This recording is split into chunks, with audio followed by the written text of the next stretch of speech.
Alors parce que transition énergétique va évidemment avec respect de la biodiversité et puis parce qu'énergie et écologie riment avec économie, nous avons fait depuis le début de notre mandat une priorité de la question de la transition énergétique et écologique et une priorité transversale. Cela a été cité hier dans les propos liminaires de la présidente et depuis hier après-midi dans les différents propos de mes collègues. Cette priorité, donc renforcée dans nos orientations, apporte une orientation claire sur la nécessaire adaptation au changement climatique de notre territoire, mais aussi une nécessaire adaptation de nos acteurs et de leurs pratiques.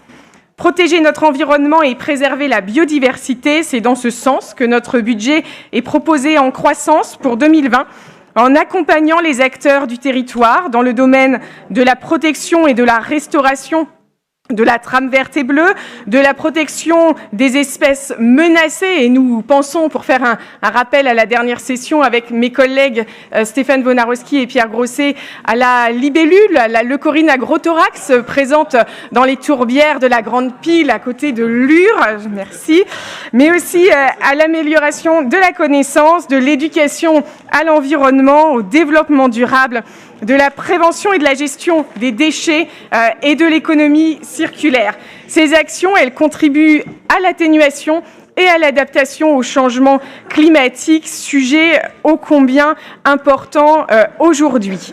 Ce budget 2020, donc, il contribue, je le disais, sur le volet biodiversité avec, pour cette année, la mise en œuvre des plans de gestion des réserves naturelles régionales et la création d'une 19e RNR, celle de la tourbière du Bief de Nanché dans le Jura. C'est aussi des soutiens à la recherche de solutions fondées sur la nature avec, pour 2020, une nouveauté, un appel à projet sur les îlots de chaleur urbains, appel à projet co-travaillé avec la direction de l'aménagement du territoire et mon collègue Éric Houlet, afin de travailler aux questions de végétalisation, d'aménagement d'espaces publics et de lutte contre les îlots de chaleur. Ces territoires engagés pour la nature, nous les verrons aussi cette année avec l'adoption et la mise en œuvre de la stratégie régionale de la biodiversité, mais aussi le lancement d'un nouveau dispositif qui s'appelle Végétal Local, qui est une action nationale qui vise à favoriser l'utilisation des végétaux locaux dans les aménagements des espaces publics ou des jardineries. On l'espère, ce dispositif qui prendra de l'ampleur.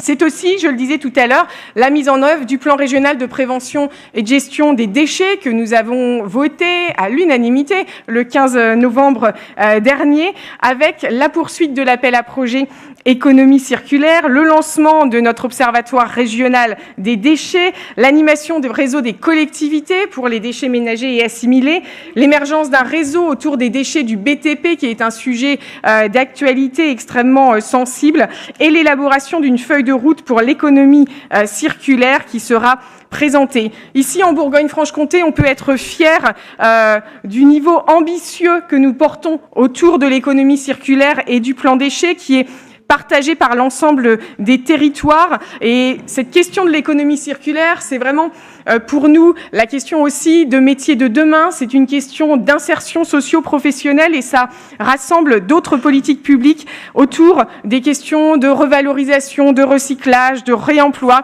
de ressourcerie. Et cette ambition forte, on la séquence, je vous l'avais évoqué en novembre. On n'a pas, j'entendais il y a quelques jours la ministre Brune Poirson annoncer qu'en 2040 on irait sur la fin des plastiques à usage unique. Alors pas les couverts, pas les verres parce que ça c'est fait, mais plutôt tout ce qui est du dentifrice par exemple.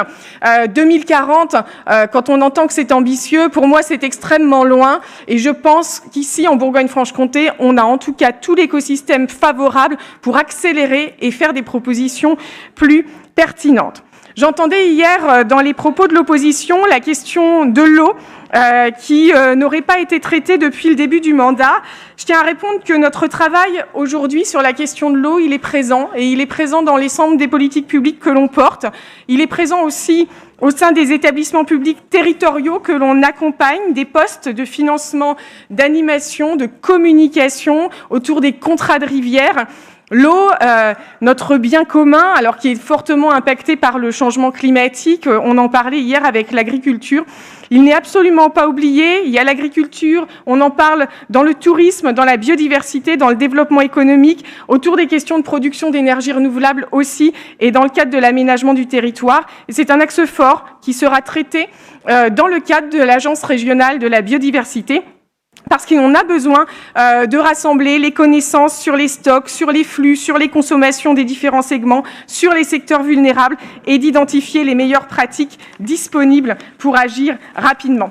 La biodiversité, c'est aussi pour cette année la poursuite des classes environnement, plus de 7500 élèves en 2019, un succès qui permet à la fois d'acculturer les jeunes, mais aussi de développer de l'économie et de l'emploi dans les centres qui accueillent ces structures, des nouvelles activités d'éducation à l'environnement et au développement durable, avec la mise en place d'un nouveau CPIE sur la partie de Puisé-Forterre, afin d'élargir l'offre présente sur le territoire. Et puis, je le disais tout à l'heure, la partie du soutien à la restauration des continuités écologiques.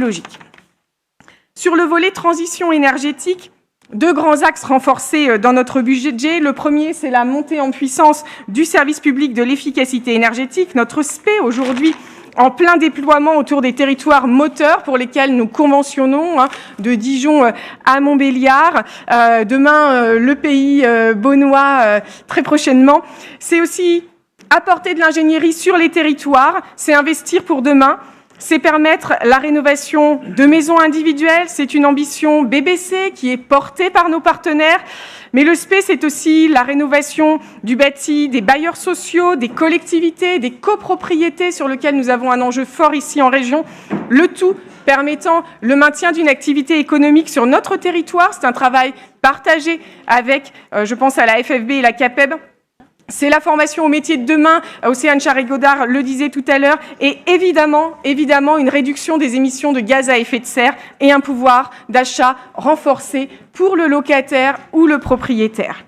Ephilogie, c'est aussi la construction de bâtiments BEPOS que nous renforçons et l'utilisation de matériaux biosourcés pour lesquels, dans le cadre du budget 2020, nous allons renforcer de l'éco-conditionnalité.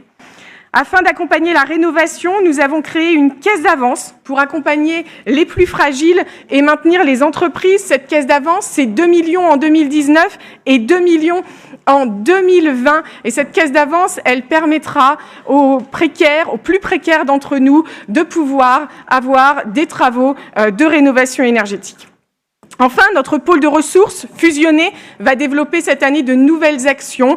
En particulier, je pense à celle sur le travail sur la qualité de l'air dans les établissements de santé que nous mènerons avec l'Agence régionale de santé. Et mes collègues l'ont dit, ce budget 2020 est extrêmement orienté transition écologique et vous l'avez vu, l'éco-condition de nos aides dans le bâti en termes de rénovation et de construction est présente partout.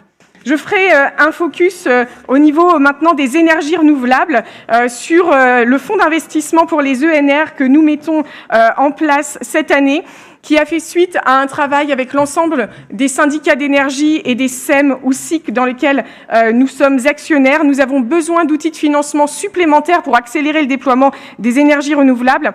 La conférence des financeurs du mois dernier a permis de mettre en exergue les endroits sur lesquels nous devons accélérer, les capacités, les potentialités, mais aussi les difficultés de développement des ENR. Et c'est dans ce sens que nous continuerons le soutien au déploiement des énergies renouvelables. Et je le redis avant que l'intervention se fasse, les ENR, ce n'est pas que l'éolien. Les ENR, c'est évidemment d'autres sources d'énergie. C'est le bois énergie, c'est l'hydroélectricité sur lesquelles nous avons une vigilance, je le rappelle, par rapport à la question de l'eau. C'est la méthanisation, c'est le solaire thermique. C'est vraiment un écosystème plus important que le développement de l'éolien sur lequel certains collègues font des focus réguliers. Notre région donc a tout l'écosystème favorable en termes de transition écologique et énergétique et c'est dans ce sens que notre stratégie votée fin 2017 se poursuit et sera évaluer cette année. Et je remercie l'ensemble des services et l'ensemble des collègues qui ont pris à bras-le-cœur la question de la transition énergétique et écologique dans l'ensemble de nos politiques publiques, car nous ne pourrons construire nos territoires demain sans avoir cette question du respect de la biodiversité et du déploiement des énergies dans nos politiques. Merci.